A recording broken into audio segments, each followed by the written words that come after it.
di sini saya akan menjelaskan materi di pertemuan 7 mengenai catch-all party, klientelisme politik, dan politik uang, yang nantinya akan saya bahas satu persatu. Baiklah, sekarang materi yang pertama mengenai catch-all party. Metode klasifikasi menurut Cass dan Meyer mengenai partai catch-all, partai jenis ini ditemukan hampir serupa dengan partai massa, namun berbeda dengan partai massa yang mendasarkan diri pada kelas sosial tertentu. Partai catch-all mulai berpikir bahwa dirinya mewakili kepentingan bangsa secara keseluruhan. Partai jenis ini berorientasi pada pemenangan pemilu, sehingga fleksibel untuk berganti-ganti isu di setiap kampanye. Partai catch-all juga sering disebut dengan partai elektoral profesional atau partai rasional efisien. Lanjut, secara umum, catch-all party menggarisbawahi partai politik secara mudah berkoalisi satu sama lain karena mengkaburkan pandangan ideologi yang sebenarnya berbeda jauh. Posisi partai berlomba-lomba memposisikan organisasinya di ceruk tengah, tidak ke kiri maupun tidak ke kanan. Dalam konteks ini, partai politik menganggap kepentingan warga negara jauh lebih penting daripada perbedaan ideologi di antara partai. Padahal, sebaliknya, publik melihat partai cenderung pragmatis dan oportunis. Akibatnya, publik tidak dapat membedakan sistem kerja dan kerangka politik di antara masing-masing partai politik. Lanjut ke pembahasan yang kedua, yaitu mengenai klientelisme politik. Klientelisme merupakan fenomena sosial politik yang di Indonesia terutama berkaitan erat dengan pemilihan umum atau pemilu. Secara garis besar, klientelisme dapat dipahami sebagai relasi kuasa antara aktor politik yang memberikan sesuatu atau patron dan pragmatik dengan pihak yang menerima atau klien, yang didasari oleh pemberian loyalitas oleh penerima atau paternalistik. Dalam hal ini, klientelisme dapat memiliki beragam spektrum pemahaman untuk membedakannya dengan suap. Hicken berargumen bahwa suap merujuk pada transaksi yang hanya terjadi dalam satu waktu, sementara klientelisme ini merujuk pada hubungan transaksional yang diteruskan atau yang berlanjut. Dalam studi klientelisme terdapat 3 aliran. Yang pertama, aliran determinis yang paralel dengan teori modernisasi. Menurut pandangan ini, klientelisme dapat digambarkan sebagai warisan zaman pramodern dalam relasi sosial politik antara patron klien dinilai sebagai bagian intrinsik dunia ketiga yang relatif masih miskin dengan tingkat buta huruf yang tinggi atau tidak modern. Padahal demokrasi hanya mungkin bisa diterapkan dalam masyarakat yang memiliki tingkat ekonomi dalam pendidikan yang memadai.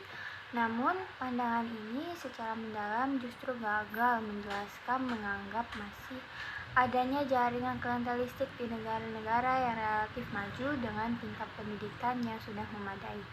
Berdasarkan studi-studi ini, patron klien tak hanya ditemukan di negara berkembang saja, tetapi juga di negara-negara yang telah maju. Pandangan kedua mengenai argumen kebudayaan. Patron klien dinilai sebagai produk-produk sosial budaya di mana kelompok yang mempunyai keistimewaan tertentu atau patron yang memberikan uang atau keuntungan sebagai imbalan atas loyalitas pengikutnya sebagai klien. Tradisi ketiga dalam studi klientelisme adalah pendekatan institusionalis yang menekankan desain institusi politik berjasa menyebarkan praktik patron klien. Misalnya, pemilu yang kompetitif dan sistem multipartai ditengarai menjadi penyebab maraknya patronasi politik dalam sistem pemilu, desentralisasi, dan proses pengambilan keputusan, baik di legislatif maupun eksekutif. Patron klien makin menarik bagi politisi di negara yang integrasi sistem politiknya masih buruk, pembelahan etnik yang kuat, dan performa ekonomi yang lemah. Pendekatan institusionalis tadi adalah terlalu kritis dan kurang simpatik terhadap patron klien. Di banyak negara yang berkembang, politisi bukan berarti tak mampu menawarkan kebijakan program politik, atau mereka dianggap tak paham bagaimana representasi politik demokrasi atau dioperasionalkan, tetapi realitas memilih dengan tingkat pendidikan dan pendapatan ke bawah cenderung lebih peduli terhadap keuntungan sesaat atau ketimbangan tawaran programatik. Adanya hubungan resiprokal antara politisi dan pemilihan yang disebut sebagai akuntabilitas yang lain, di mana politik harus memberikan sesuatu pada pemilihnya. Lalu bagaimana sih konsep klientelisme ini? Nah, klientelisme ini pada dasarnya memang bukan menjadi karakteristik unik yang hanya terjadi di sistem pemerintahan demokrasi. Namun, klientelisme ini menemukan tempatnya dalam dinamika demokrasi, khususnya dalam demokrasi elektoral. Klientelisme ini menjadi persoalan yang terus menguat dalam diskursus politik, terutama karena gelombang demokratisasi yang terjadi sejak akhir era Perang Dingin hingga saat ini. Entitas politik yang berada di masa transisi dan demokrasi dapat dikatakan menjadi yang paling rentan terhadap praktik-praktik patron dan klien. Hal ini tidak hanya disebabkan oleh perubahan struktural yang sedang terjadi, tetapi juga karena adanya potensi distorsi dalam perubahan struktural tersebut. Di Indonesia sendiri, proses ini lebih erat kaitannya dengan kompetisi kekuasaan antara dinamika demokratisasi dan distorsi oligarki. Si Baron Scott membagi praktik klientelistik ini menjadi 7 bentuk berdasarkan pada bentuknya, sumber dayanya. Ketujuh bentuk itu terdiri atas pekerjaan, kontrak kerja pemerintah, pekerjaan di pemerintah, layanan publik, akses ke program kesejahteraan sosial, dana bantuan sosial, perizinan, dan yang ketujuh ada uang. Pembagian tersebut juga didasarkan pada definisi klientelisme menurut Baron Scott, yang mana dana kampanye dan keuntungan dari negara yang didistribusikan berdasarkan hubungan terhadap dukungan elektoral. Pembagian tersebut dapat menjadi rujukan yang kuat dalam melihat banyaknya dari klientelisme yang sering kali hanya dilekatkan dengan uang. Tetapi patut menjadi catatan kita bahwa pendefinisian klientelisme ini menurut Baron Scott belum cukup menggambarkan klientelisme sebagai transaksi dua arah, masih menitikberatkan pada distribusi. Karakteristik klientelisme dapat dilihat lebih dalam lagi dengan menyatakan faktor-faktor yang terdapat dalam suatu hubungan patron-klien. Faktor-faktor tersebut adalah mencakup ruang lingkup dan eksistensivitas dari suatu hubungan, ketahanan hubungan, intensivitas, dan derajat pengaruh hubungan tersebut, serta bentuk transaksi yang digunakan, yaitu jenis sumber daya apa yang digunakan patron dalam menyatukan hubungan tersebut. Nah, klientelisme politik dalam pengertian yang paling sederhana digambarkan sebagai distribusi keuntungan kepada individu atau kelompok yang teridentifikasi secara jelas yang akan ditukar dengan dukungan politik dari penerimanya. Lebih dalam lagi mengenai pembahasan klientelisme politik. Sebab-sebab hadirnya klientelisme politik yang pertama adalah sumber daya penting dikelola dan dikontrol oleh kelompok tertentu dalam masyarakat. Bentuk sumber daya tersebut biasanya berupa alokasi ekonomi seperti tanah, pekerjaan, dan sebagainya. Yang kedua yaitu sang patron mensyaratkan adanya layanan balik yang diberikan oleh klien sebagai bentuk imbalan jasa dari patron. Ketiga, ada kelompok-kelompok klien akan dicegah untuk memperoleh akses sumber daya secara penuh agar memiliki ketergantungan terhadap patron. Kondisi ini juga berlangsung sebagai akibat dari kegagalan kelompok klien merumuskan kepentingan umum mereka dan kegagalan untuk mengorganisasi diri mereka sendiri dalam mencapai kepentingan umum mereka. Nah, yang keempat, pengalokasian sumber daya tidak diimplementasikan secara profesional, melainkan bergantung pada kedekatan patron dengan klien. Sebagai penutup pembahasan mengenai klientelisme politik, klientelisme hingga kini masih menjadi permasalahan dan momok dalam kehidupan demokrasi di Indonesia, khususnya pada masa pemilu.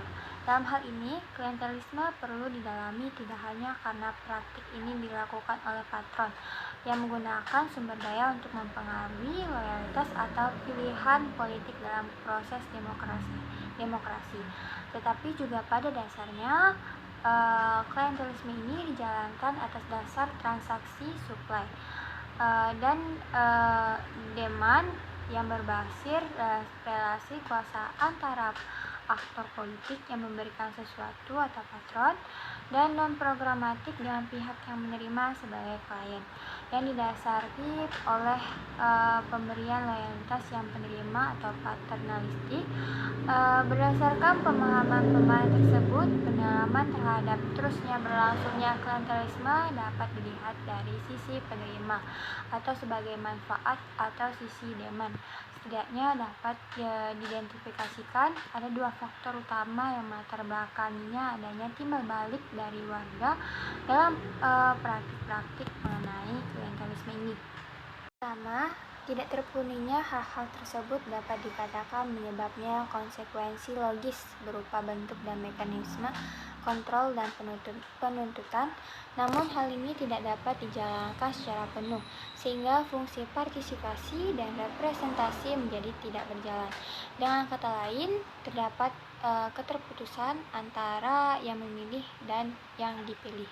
Kedua, melihat kepada praktiknya, klientelisme ini dapat dikatakan terus terbangun dari pola hubungan yang berbasis resiprositas kepentingan antara elit politik dan publik yang bersifat distortif.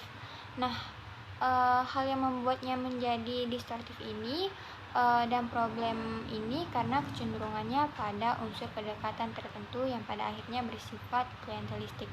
Secara lebih lanjut, masalah ini dapat ditarik kembali pada tatanan hukum di mana terdapat dua isu yang patut disoroti. Pertama, terdapat kegiatan-kegiatan pada masa reses yang dilakukan bertepatan dengan tahapan kampanye berpotensi menyuburkan praktik si patron dan klien ini dalam konteks demokrasi. Nah, yang kedua, terdapat kelemahan dalam aspek hukum, undang-undang pilkada dan undang-undang pemilu, di mana belum dapat menjangkau praktik patron klien secara menyeluruh, sehingga masih menjadi permasalahan untuk tindakan koruptif dalam konteks demokrasi. Untuk dapat merespon problem tadi, permasalahan tadi, setidaknya terdapat 4 strategi utama yang dapat kita lakukan. Pertama, pengetahuan pengawasan pelaksanaan program pasca pemilu perlu dilakukan melalui mekanisme pengecekan independen antara kebijakan pragmatik dan non-pragmatik. Hal ini menjadi krusial karena pada dasarnya kebijakan politik non-pragmatik seperti yang bersifat tidak mendesak dan tidak bertumbuh pada prioritas baku menjadi indikasi dari adanya transaksi antara patron dan klien. Hingga kini hal ini masih belum menjadi perhatian khusus, sehingga belum ada data akurat yang dapat menjelaskan kejadian klientelisme ini di luar masa pemilu. Nah, yang kedua, diperlukannya mekanisme dan platform pengawasan yang bersifat mengakar dan lokal. Hal ini secara terutama difungsikan untuk memberikan kekuatan pada masyarakat sipil untuk mengontrol pejabat politik terpilih. Yang ketiga, ada perlu dilakukannya reformasi regulasi terkait penguatan terhadap fenomena patron klien ini guna mengembalikan marwah pemilu kepada yang semestinya. Dan yang keempat atau yang terakhir, mengenai pengawasan yang ketat terhadap kegiatan pada masa reses perlu dilakukan, terutama terhadap kegiatan-kegiatan yang dilakukan dalam tahapan kampanye. Materi yang terakhir mengenai vote buying di Indonesia atau praktik jual beli suara. Bahkan kita mendengarnya tidak asing lagi ya. pertukaran keuntungan material untuk mendapatkan atau setidaknya mengharapkan suara merupakan salah satu bentuk manipulasi elektoral yang lazim dijumpai di negara-negara demokrasi atau demokrasi baru. Indonesia ini sering kita jumpai kasus jual beli suara tersebut. Ironisnya, masyarakat menganggap hal ini adalah sesuatu yang wajib dilakukan atau bahkan normal dilakukan. Karena politik uang ini bagian dari proses pertukaran distribusi politik.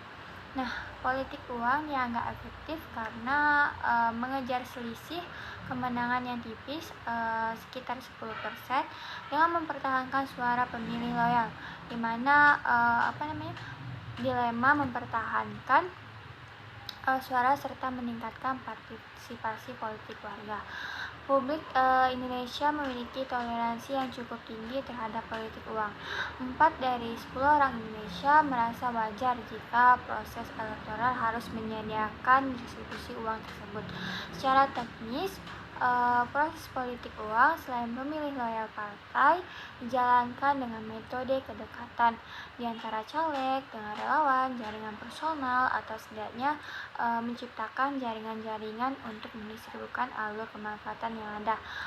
Partai ini hanya sebagai pemberi restu dalam proses pencalonan, misalnya baik itu dari etnis keluarga, baik itu dari agama dan sebagainya. Ironisnya di Indonesia masyarakat yang berpendidikan tinggi lebih cenderung menginginkan politik uang tersebut. Nah, selain itu di Indonesia faktor kemiskinan juga menjadi salah satu faktor penentu maraknya politik uang. Tidak juga sebagai terhadap perdesaan kota maupun berdasarkan faktor-faktor yang tadi. Nah, untuk itu perlu adanya kesadaran tinggi untuk melakukan perubahan dalam mekanisme menuju Indonesia yang maju.